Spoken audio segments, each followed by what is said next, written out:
Today's video, nagluto ako ng giniling na laham at saka giniling na manok. Pinaghalo ko yun kasi pakonti-konti lang yung natira sa sa ref, kaya yan, ganyan ang ginawa ko, ganyan tayong mga Pinay.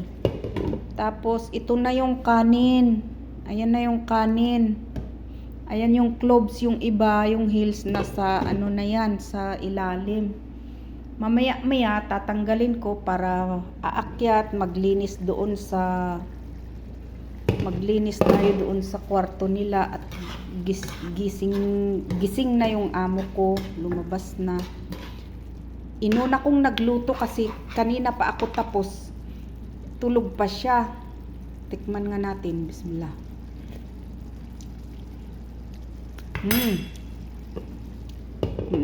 Buti na lang hindi nagkalaban ang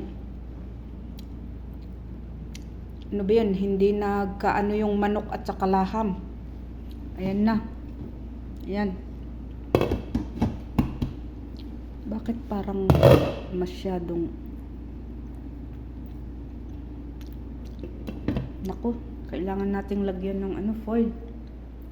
Ayan lang guys, ito ang recipe ko ngayon, giniling na manok at saka giniling na laham. Beef. Ay, not beef. Giniling na karuf. Ay, ano ba yun? Sheep. Ayan lang guys, tara na, akyat na tayo. Ay, hugasan ko muna pala itong mga plato bago ako akyat. Ayan. Ayan guys.